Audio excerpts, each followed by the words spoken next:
Wild soul greetings from the Bone Song Witch. I'm trying something new for this lunar cycle, and it may become a trend. Constructive feedback will be welcome, and let's get started. The moon is new in Cancer tonight at 9:16 p.m. You can read all about the new moon astrologically on other sites. But as a totem hunter, I want to take a look at the significance of crab as a totem, to see if we might glean some insights for this next lunar cycle. We'll first take a look at crabs in nature, then talk about crabs in culture, crab as a totem, crab as a messenger, and then we'll sing some bone songs for the crab. What you hear behind me is from Ancient Power. Steve Gordon and Deborah Martin are the artists. I hope you enjoy this new crabby moon. Let's start with crabs in nature. Crabs are found all around the world in oceans as well as freshwater and on land, particularly in tropical regions. There are about 850 species of freshwater crabs. Crabs typically walk sideways because of the articulation of their legs, which makes the sidelong gait more efficient. However, some crabs will walk forwards or backwards, and some crabs are capable of swimming. Crabs are mostly active animals with complex behavior patterns such as communicating by drumming or waving their pincers. Crabs tend to be aggressive towards one another, and often males will fight each other to gain access to females. On rocky seashores where nearly all the caves and crevices are occupied, crabs may end up fighting over hiding holes. Fiddler crabs dig burrows in sand or mud, and that's where they'll rest or hide or defend against intruders. Crabs are omnivores, feeding primarily on algae and taking any other food, including mollusks, worms, other crustaceans, fungi, bacteria, detritus. Just depends on the availability in the crab species. For many crabs, a mixed diet of plant and animal matter result in faster growth and greater fitness. However, there are some species who have specialized diets. Some eat plankton, some eat primarily shellfish like clams, and some even will catch fish on their own. Sound familiar? Crabs are known to work together to provide food and protection for their family, and during mating season to find a comfortable spot for the female to release her eggs. Both the constellation Cancer and the astrological sign of Cancer are named after the crab and depicted as a crab. The Moche people of ancient Peru actually worship nature, especially the sea, and they often depicted crabs in their art. The Kapsiki people of northern Cameroon use the way crabs handle objects for divination. The Chinese regard crab as a harbinger of good luck, and it's also acclaimed as an aphrodisiac for men who suffer from poor virility. And throughout China, the crab with its arms fully extended equates to a sun in splendor. Carved or painted in this form, crab becomes the brilliant sun chasing away any shadows in our lives and is an excellent talisman for protection. For those who have crab as a totem, you'll notice how easily you can change direction, go with the flow, move with the tides. Those with crab totem are usually introverts and highly sensitive people who like their shell time or being alone to process. From this place of safety, you become free to explore challenges and relationships on your own terms, one at a time, and determining which can be trusted. If a crab opens its shell to a small circle, those tend to be the people that they fit into their entire demographic of life and goals. Crabs can also be vicious when cornered, so too can those with this totem. Those claws are usually reserved for prey, but they can easily be used as a defense mechanism. Most crab people don't set out to fight, but will absolutely defend what is most precious to them, and that's usually their family, whether chosen or genetic. They can also be very defensive of their high ideals.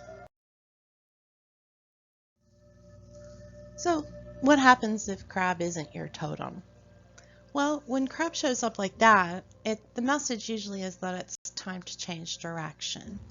Crab will show up in seafaring myths in the world's creation stories, often as bearers of the earth that becomes land, having gathered it from the bottom of the ocean. So that means sometimes we have to swim deep into our inner world to discover our creative material or magical muse. Don't be afraid. Crab knows how to navigate the waters easily, and you'll begin seeing results in no time. So this is especially important on the new moon. Set your intention for change and then see how crab helps you make things happen. Crab medicine appears sometimes in our life when we're under stress and our emotions get all bottled up.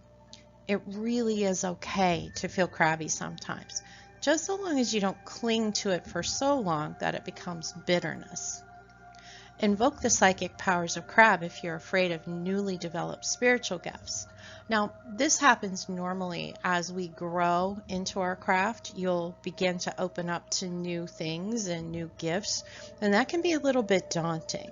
So, crab ties to lunar influences and the water element, and you may find that this recently manifested psychic ability or abilities may feel daunting. But you can learn to protect yourself and take control over those abilities through practice, right? So think of that crab shell being used for protection and take your time. Learning how to use a gift is all about practice and patience. You've got this. Now, crabs are also like snakes and spiders. They shed their shells as they outgrow them. So consider whether a situation or person is something that you've outgrown and are ready to break free from this shell to grow a bigger one. What's caught in the seaweed? What's rolling back out to sea? Remember that crabs are a symbol of rebirth. In fact, in some indigenous traditions, it was believed that humans are reborn into crabs. Crab is tied to emotions, intuition, the moon, psychic gifts, and the waves of life. So this new moon cycle, consider crab as your companion and helper. It's time to sing some bone songs to the crab. The first bone song we'll sing is How Crab Became the Symbol. A giant crab named Carcinus was helping the Hydra in the fight with Heracles. Carcinus sneaked up behind Heracles, took his huge claw and snapped at the back of Heracles' foot. Heracles became furious and in return killed Carcinus.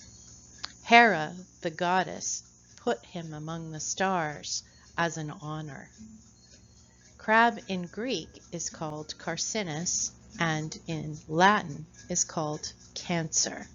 So that's how we got the Cancer zodiac with crab as the symbol. Now, this next bone song comes from the Mandaya people, a group of pagan people living in eastern Mindanao, an island in the Philippines. This story is about the giant crab, Tambano Kano. The sun and the moon were married, but the sun was very ugly and quarrelsome. One day he became angry at the moon and started to chase her. She ran very fast until she was some distance ahead of him, when she grew tired and he almost caught her. Ever since, he has been chasing her, at times almost reaching her, and then again falling behind. The first child of the sun and moon was a large star, and he was like a man. One time the sun became angry at the star, cut him up into small pieces, and scattered him over the whole sky, just as a woman scatters rice, and ever since there have been many stars. Another child of the sun and moon was a giant crab named Tambano Kano. He still lives there and is so powerful that every time he opens and closes his eyes, there is a flash of lightning. Most of the time, the crab lives in a large hole in the bottom of the sea. When he is there, we have high tide, but when he leaves the hole, the waters rush in and there is a low tide. His moving also causes great waves on the surface of the sea. The crab is quarrelsome like his father, and he is sometimes so angry with his mother, the moon, that he tries to swallow her. When the people on earth who are fond of the moon see the crab near her, they run out of the doors and shout and beat on gongs until it is frightened away, and thus the moon is saved. This Tambano Kano's tale comes from Karl Gavertza. A flash of lightning illuminated the cloudless night sky. The waves crashed violently along the shore, smashing on the rocks and the pier. He is awake. What does he want? The ungrateful child seeks his mother. His mother? The moon. What does he want with her? The moon has angered him and he seeks to devour her. An ungrateful child. He is his father's son. His father? The sun. Lightning bursts through the sea. Only the crashes of the waves break through the endless silence of the night. The soft glow of moonlight slowly fades from the horizon. He has embraced his mother and will devour her. What does he hope to accomplish? It does not matter. The roar of the waves were joined by the strike of a gong, and another, and another. Let us do what must be done. And thus we must come to an end with our crabby new moon exploration. I want to take the time to thank you for watching. And as this is a first, I am very interested in your feedback. Would you like to see more of these? If so, are there any changes you'd like to see? Anything to add or subtract? I look forward to walking this path with you further. Salancha.